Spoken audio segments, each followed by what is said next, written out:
j'espère que vous allez bien. On se retrouve en ce dimanche pour la vidéo habituelle du meal prep batch cooking. Donc là aujourd'hui vous allez le voir, il n'y a pas énormément de recettes sucrées et de recettes salées. Tout simplement, je tiens déjà à vous donner rendez-vous dimanche prochain. N'hésitez pas à regarder dans les commentaires, je vais vous épingler un commentaire avec un lien qui va directement vous diriger sur Facebook, sur un groupe public. Le groupe public s'intitule Batch Cooking Meal Prep, s'avancer en cuisine pour réduire son budget. Si vous souhaitez nous rejoindre, n'hésitez pas, mais en tout cas, j'ai créé un événement sur mon groupe concernant le prochain Batch Cooking et Meal Prep qui aura lieu dimanche prochain. Concernant la vidéo d'aujourd'hui, pourquoi est-ce qu'il y a moins de recettes sucrées et moins de recettes salées? C'est très simple. On a vraiment essayé de taper un maximum dans le congélateur. Déjà de 1, pour ne pas non plus accumuler trop de plats. De 2, ben voilà, si on a vraiment un petit creux l'après-midi, si on a envie de deux petites choses différentes le soir, entre autres. Mais surtout pour me libérer de l'espace dans mon congélateur. Oui, j'ai un gros congélateur bahut et un plus petit, mais malgré tout, je dois faire tourner mon congélateur. Ça, je n'ai pas le choix. Donc là, j'ai vraiment restreint le batch cooking et le meal prep de ce dimanche. Comme ça, moi, j'ai pu libérer de l'espace et de la place. Et en même temps, ça nous a quand même servi pour cette semaine. Donc, on a été quand même hyper contents. Maintenant, comme je vous l'ai dit, dimanche prochain, un big rendez-vous vous attend sur YouTube pour un batch cooking et meal prep. Si tu es très intéressé ou si tu as tout simplement envie de savoir, dis-le moi en commentaire. Pose-moi la question en me disant « Mais Laetitia, qu'est-ce que tu nous prépares ?» Et j'essaierai de vous divulguer 2-3 petites choses. Mais sachez en tout cas que je vous explique tout, du moins en partie, dans la vidéo retour de course de demain. Donc ben voilà, moi je vais quand même vous laisser là pour aujourd'hui. Sachez qu'une chose, c'est que j'ai vraiment hâte d'être dimanche prochain. J'ai qu'une hâte, c'est de vous sortir cette fameuse vidéo. Honnêtement, on va clôturer le mois de janvier en beauté.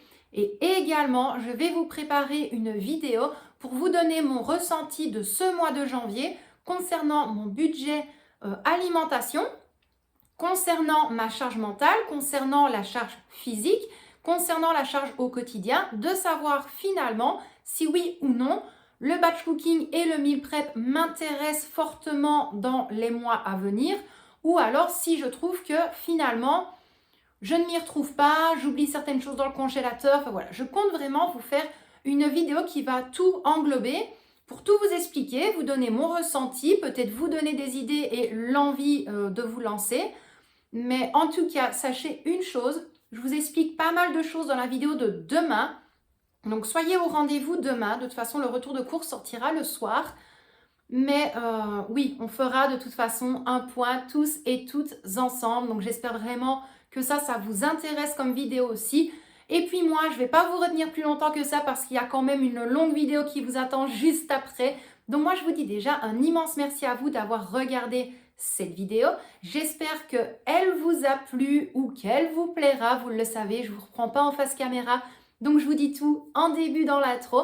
En tout cas, on vous envoie des tonnes de bisous. Prenez bien soin de vous et de tous ceux que vous aimez. Et moi, je vous laisse avec les images de cet avant-dernier ou de ce avant-dernier, moi et mon français, l'avant-dernier dimanche du mois de janvier pour un tout petit batch cooking meal prep. Il y a quand même des recettes sucrées, mais en tout cas, je vous attends nombreux et nombreuses dimanche prochain sur la chaîne pour un big batch cooking, big meal prep.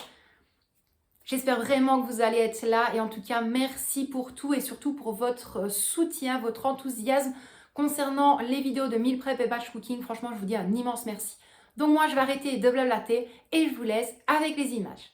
On est parti pour la première recette et croyez-moi, celle-ci, elle est hyper facile et rapide. On va avoir tout simplement besoin de brocolis en fleurettes. Donc là, j'ai pris des surgelés, un berlingot ou maximum 2 berlingots de crème liquide, des oignons. Donc là, j'ai pris des oignons émincés surgelés. On va avoir besoin d'un tout petit peu d'eau. Et alors, les filets de poulet, je les avais déjà cuits parce que juste après, je vais partir sur la deuxième session de batch cooking. Et moi, voilà, c'est très simple. Je place tous mes filets de poulet sur une plaque allant au four. Je recouvre d'huile d'olive, d'épices à poulet, de poivre et je fais cuire ça à 180 degrés. Et là, bien évidemment, on est parti avec notre cookéo. Donc, au niveau du cookéo, pardon, je vais tout simplement placer tout ce qu'il me reste de brocoli. Je vais passer en mode cuisson sous pression. Donc là, je vais verser les 200 ml d'eau pour la cuisson sous pression. Et là, par contre, je n'ai mis que 3 minutes. C'était largement nécessaire. Comme ça, les brocolis restaient encore légèrement croquants en sachant qu'ils allaient continuer à cuire avec la crème. Le temps que les brocolis sont en train de cuire, je m'occupe de mon poulet. Donc, je vais tout simplement le découper en petits cubes. Là, les brocolis sont prêts. Je vais enlever le panier vapeur. Je vais vider ma cuve. Et alors, dans le fond de ma cuve, j'ajouterai un bon filet d'huile d'olive et je vais faire tout simplement dorer mes oignons. Donc, pour dorer les oignons, encore une fois, très simple et très rapide avec le cookéo, je vais sur le mode doré. Je laisse bien le temps que les oignons soient fondants. Maintenant, je le précise à chaque fois, là pour moi, c'est juste parce que je voulais avoir un gain de temps. Mais tout ce que l'on réalise au cookéo ou peu importe les robots que vous voyez dans les vidéos YouTube, ça fonctionne très bien avec une simple casserole. C'est juste que ça va vous prendre un petit peu plus de temps. Mais là, mis à part faire revenir les oignons et cuire le tout, le temps de cuisson est presque le même. Mis à part pour les brocolis que l'on fait cuire beaucoup plus vite au cookéo, mais sinon la recette est quand même très rapide. Une fois que mes oignons sont bien cuits, je vais ajouter les brocolis, les dés de poulet, je vais mettre mon berlingot de crème liquide, je vais laisser cuire sur le mode mijoter. Si je ne dis pas de bêtises, je l'ai laissé entre 20-30 minutes. Et alors ensuite, je vais passer en mode sous pression, mais vraiment 3-4 minutes grand maximum. Pas plus parce que sinon, votre crème va cailler et il est fort possible que vous allez avoir des fuites au niveau de votre cookéo. Et c'est pas le but, hein, on n'a pas besoin d'avoir de la vaisselle non plus en supplément. Donc, on termine bien toutes les préparations et toutes les cuissons et alors je vous montrerai le résultat final après. Et d'ailleurs, j'ai bien fait de vous filmer les 2 barquettes que j'ai pu mettre au niveau du frigo, tout simplement parce que 30 minutes après, mon mari est passé par là et il a pris une barquette. Donc Laetitia a été très vite, elle a mis la seconde barquette qui restait directement dans le congélateur. Donc là, vous voyez, j'ai mis 21 minutes grand max en mode mijoter et là, je vais passer en mode sous pression pendant 3 minutes.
Donc, comme je vous l'ai dit, par chance, j'ai pu vous filmer ce passage-ci pour vous montrer que j'ai pu réaliser 2 Tupperware de cette préparation, mais il n'en reste plus qu'un seul que j'ai placé dans le congélateur. Là, par contre, une recette que tout le monde connaît, mais que je fais un petit peu à ma sauce, c'est de la tartiflette. Au niveau de la tartiflette, mes pommes de terre, je les laisse cuire quand même au niveau de ma casserole 20 minutes. Vraiment pour qu'elles soient encore croquantes, mais voilà, que ça ne prenne pas une plombe au niveau du four. J'avais fait revenir dans de l'huile d'olive, mais vraiment un tout petit peu d'huile d'olive, mes oignons et mes lardons. Ensuite, je vais bien répartir tous les lardons et les oignons au niveau des pommes de terre. Vous allez le voir, je soulève un petit peu pour qu'il y en ait bien partout. J'ai mis un tout petit peu de crème liquide dans le fond. Voilà, on est accro à la gourmandise ou non, mais on est très gourmand, je ne vous le cache pas.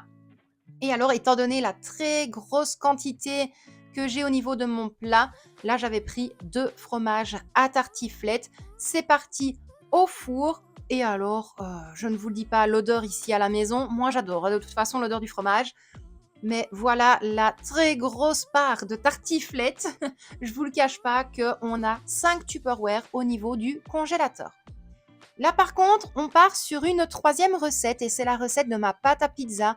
Elle a souvent été mise sur YouTube. Elle est vraiment hyper facile et inratable. Donc, on va commencer avec 350 g de farine. Je fais un petit puits au milieu et je vais ajouter un sachet entier de levure sèche. De la levure sèche pour la réalisation d'un pain, entre autres. Ensuite, je vais ajouter 3 cuillères à soupe d'huile d'olive. Et alors, au niveau de l'eau, de base, c'est 250 ml d'eau. Je ne vous le cache pas que moi, je n'ajoute pas la totalité. D'ailleurs, vous le voyez, j'en place un petit peu. Je mélange avec la cuillère et toute cette recette-là, du moins la grosse partie, se fait à la cuillère. Je rajoute encore un petit peu d'eau, je mets mes gants, je rassemble vraiment toute la préparation et ensuite je vais effleurer mon plan de travail avec un tout petit peu de farine. Il ne faut absolument pas que votre pâte devienne dure et je vais en fait la travailler à la main. Donc comme quoi vous voyez qu'on n'a pas besoin de robots qui coûtent la peau des fesses. Vous savez, je suis très honnête. Mais voilà, franchement, c'est hyper rapide. Je n'ai pas besoin d'énormément de farine et en fait, je travaille la pâte, je la pétris avec la paume de ma main. Je vais vous mettre de toute façon un plus gros plan de comment est-ce que je fonctionne pour pétrir ma pâte. Donc là, je vous le mets en avance rapide, mais après, je vous laisse vraiment le reste du pétrissage à la main sans avance rapide. Donc vous voyez, je l'étale avec la paume de ma main, je la remets sur elle-même et je l'étale encore à nouveau. En fait, c'est vraiment ce processus-là qui va faire travailler la levure. Maintenant, vous l'avez vu, je n'ajoute pas de sel dans ma pâte à pizza. Mais croyez-moi, ce n'est pas nécessaire. Elle arrive à très bien gonfler comme ça. Et puis nous, de toute façon, je pense que maintenant, vous nous connaissez, vous l'avez vu dans toutes mes recettes. Je n'ajoute du sel dans aucune de mes recettes. C'est vraiment très très très très rare que je vais ajouter du sel. Mais là voilà, vous le voyez, la pâte ne colle pas du tout au plan de travail. J'ai même repoussé la farine pour bien vous montrer que c'est totalement possible. Donc comme je vous l'ai dit, si vous faites cette recette-là, votre pâte à pizza doit vraiment être comme la mienne en vidéo. Donc là, une fois qu'elle va être totalement prête, je vais reformer une boule. Je vais mettre un tout petit peu de farine sur le dessus et sur le dessous. Je vais la replacer dans mon bol. Je vais la filmer et alors moi, je vais la placer dans mon four qui a été préchauffé, on va dire, à 30 degrés, grand maximum. Maintenant, elle est quand même restée 2 bonnes heures. Voilà, 2 bonnes heures parce que pendant ce temps-là, j'ai pu partir sur mes recettes sucrées. J'ai pu faire d'autres choses sur le côté, une lessive entre autres. Mais voilà, franchement, c'est une recette hyper facile. Maintenant, essayez de faire comme moi. Évitez de perdre du temps. Donc directement, j'ai nettoyé mon plan de travail, je l'ai essuyé, je l'ai séché. Et alors, je vais également vous montrer une petite astuce concernant le film alimentaire. Je pense que cette astuce-là, beaucoup de personnes la connaissent, mais il est vrai que lorsque l'on est pressé, des fois, c'est galère. C'est limite impossible de trouver le petit morceau, on va dire, pour pouvoir ouvrir le film alimentaire. Eh bien, moi, voilà, je reprends tout le long du film alimentaire, je vais le replier sur lui-même et vraiment faire un tout petit boudin. Comme ça, lorsque j'en ai besoin, j'ai plus qu'à le dérouler, je coupe et puis c'est tout. Donc là, ma pâte est partie se reposer tranquillement au niveau de mon four. Là, ici, je vais passer à un chausson, on va dire un très gros chausson aux pommes. Et là, vous allez le voir encore une fois, si vous avez aimé, si vous avez adoré voir la tarte aux pommes version américaine, croyez-moi, cette recette sucrée va vous plaire parce que c'est exactement les mêmes bases. J'ai juste épluché 5 pommes, Au niveau de mon bol, il y a 75 grammes de sucre blanc, donc du sucre fin, 50 grammes de sucre roux, il y a 30 grammes de beurre. Je vais placer mes pommes à l'intérieur, je vais mélanger le tout. Il y a également une cuillère à café de cannelle et ensuite je vais ajouter une cuillère à soupe de farine. Je vais mélanger le tout correctement pour que tout soit bien réparti au niveau des pommes. Ensuite, je récupère ma pâte feuilletée. Vous allez le voir, je fais juste des petites entailles, un petit peu comme pour faire un strudel, je vais dire ça comme ça. Sauf que là, je n'allais pas l'appeler comme ça parce que ce n'était pas du tout la recette. Mais on va placer toute la préparation en plein milieu. On va rabattre les bords sur les pommes. Et après, vous allez le voir avec les images. Comme je vous l'ai dit, très simple, très rapide, délicieux. Croyez-moi, une fois que ça a été fini, mon mari a pris une part. Et après, il s'est resservi. Mais ouais, franchement, hyper rapide, super bon. Donc comme je vous l'ai dit, si vous avez aimé la tourte aux pommes à l'américaine, obligé, ce style de chausson tressé, vous allez le kiffer, croyez-moi. Donc j'ai préchauffé mon four, donc j'avais sorti quand même ma pâte à pizza. J'ai préchauffé mon four à 180 degrés. On va badigeonner le dessus de notre chausson tressé avec un jaune d'œuf et une cuillère à soupe de lait. Et là, ce qui va faire le petit côté sucré supplémentaire et le petit côté croquant, je vais ajouter des grains de sucre et honnêtement, ça change tout à la recette. Moi, je vais quand même vous laisser avec les images, comme ça, vous allez voir par vous-même. Et oui, bien évidemment, je vous ai mis également le résultat final plus la découpe pour que vous puissiez voir à quoi ça ressemble. Donc moi, j'attends vraiment votre retour en commentaire, de savoir si vous allez la tester et de savoir ce que vous en pensez déjà visuellement.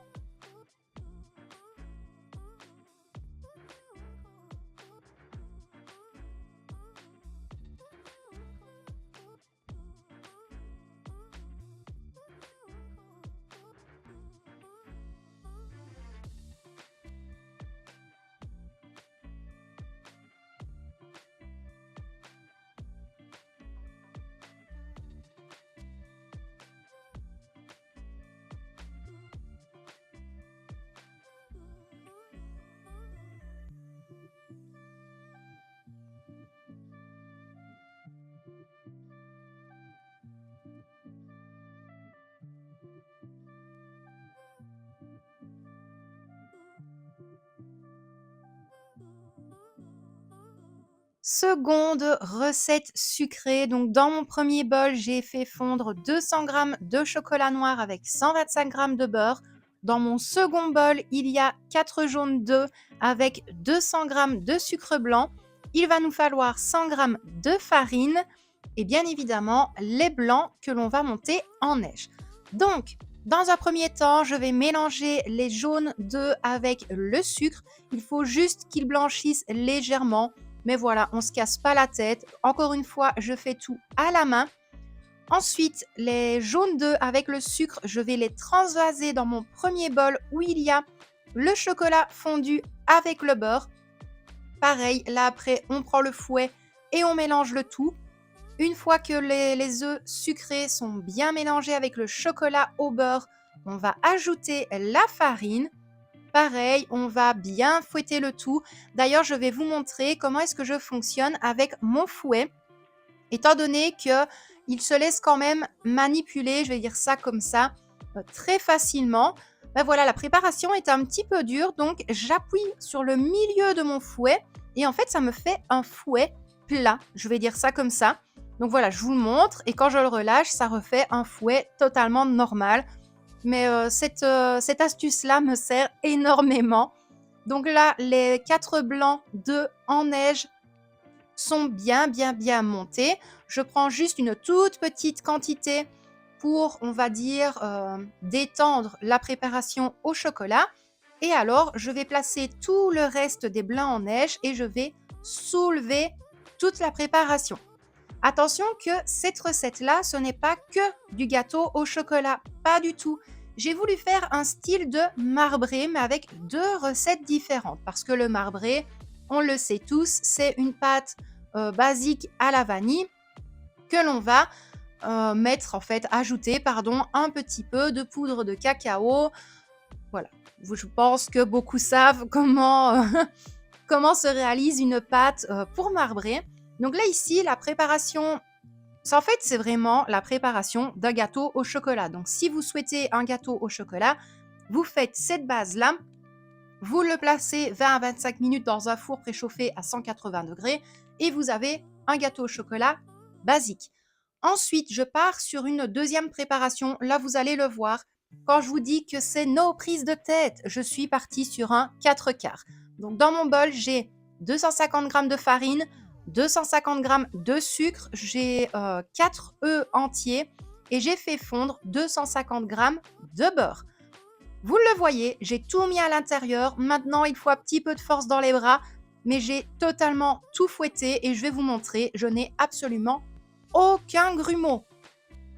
Donc, on n'oublie pas de préchauffer son four. Donc, moi, je l'ai préchauffé à 165 degrés. Pourquoi est-ce que j'ai mis mon four plus bas que la normale? Étant donné que la préparation pour 4 quarts est quand même beaucoup plus liquide que mon gâteau au chocolat, je savais très bien que 180 degrés, ça n'aurait pas été du tout. Donc, je prends mes 2 moules en silicone. Moi, j'utilise un spray pour cuisson. Donc, j'en mets un petit peu dans mon moule. Ensuite, je viens l'étaler avec mon pinceau. Je vais commencer à ajouter la moitié de ma préparation de 4 quarts dans chacun des moules. Donc, une partie, une moitié dans un, l'autre moitié dans l'autre. Et alors après, je vais faire exactement la même chose avec ma préparation pour gâteau au chocolat. Je vais uniquement prendre ma maryse, un petit peu appuyer sur le milieu pour que le chocolat retombe un tout petit peu dans la préparation et légèrement sur les côtés. Et après, comme je vous l'ai dit, je l'ai fait partir en cuisson à 165 degrés. Ça a cuit en 45 minutes, 1 heure. C'est vraiment à vous de voir avec la pointe d'un couteau. Si la pointe de votre couteau ressort sèche, c'est que la cuisson est tip top et là, vous pouvez les sortir. Donc voilà, moi je vous laisse quand même avec les images, comme ça vous voyez un petit peu comment je fonctionne. Et après, je vous montre le résultat final une fois qu'ils sont sortis du four.